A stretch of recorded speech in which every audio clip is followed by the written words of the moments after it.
మీరు పరిశుద్ధాత్మతో మీరు నింపబడ్డారా లేరా?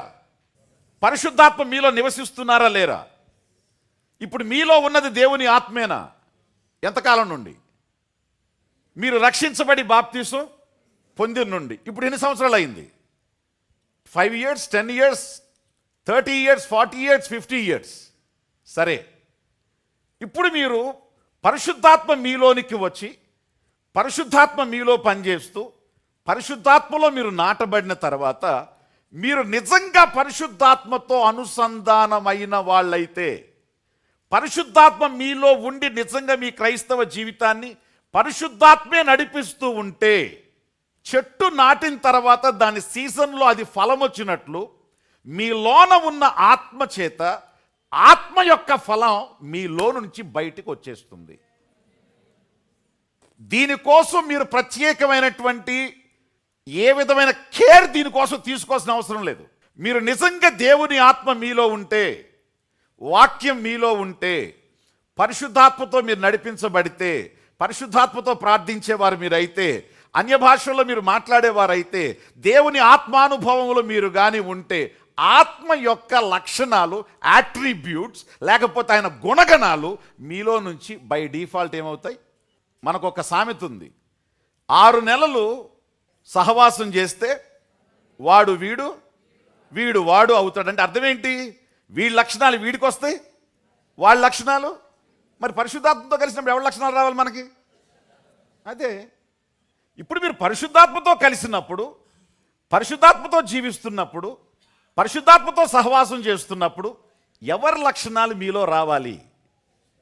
ఆయన లక్షణం అంటే ఆయన గుణం, ఆయన గుణం మీలో.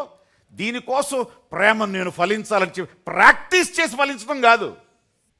Fruit will not come by practice. Fruits will not come by practice. Fruits comes by nature. It comes naturally. సహజ సిద్ధంగానే అవి రావాలి, సహజంగానే రావాలి, సహజ సిద్ధంగానే రావాలి, ప్రాక్టీస్తో కాదు. భక్తి ప్రాక్టీస్ కాదు.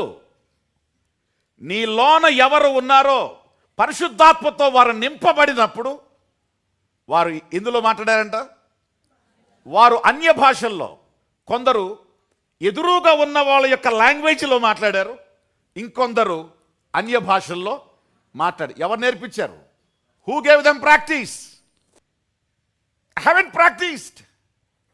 నీలోన ఏది ఉందో అది న్యాచురల్గా బయటకి. మీతో స్పష్టంగా చెప్తున్నాను, ప్రభువు వచ్చేది ఫలం చూడ్డానికి. ఫలం అంటే ఏమిటంటే పరిశుద్ధాత్మ యొక్క గుణం, దేవుని యొక్క గుణం. ఎవరిలో పరిశుద్ధాత్మ ఉంటారో, నిజంగా మీరు పరిశుద్ధాత్మతో ఉంటే మీ సీజన్లో మామిడికాయ వచ్చినట్టు ప్రేమ ఎప్పుడు రావాలో అప్పుడు వచ్చేస్తుంది. అంతే, ప్రేమ వచ్చి తీరాలంతే. నువ్వు కఠినాత్మురాలివి, నువ్వు కఠినుడివి. అసలు ప్రేమ దయ అనేది అసలు మన చిరునామాలో లేదు, మన డిఎన్ఏలో అంతకంటే లేదు. కానీ నువ్వు పరిశుద్ధాత్మతో అనుసంధానం అయితే, నువ్వు ఆ పరిస్థితిని చూసినప్పుడు, ఆ మనిషిని చూసినప్పుడు నీలో నుంచి అనుకోకుండా ఆ స్పందన వచ్చేస్తుంది, ఆ ప్రేమ నిరూపణ అవుతుంది, ఆ సహాయం వాళ్ళు పొందుతారు. నీకు నువ్వే పనంత అయిపోయిన తర్వాత తలకాయ గోక్కుంటావు. ఏమని? నేనేనా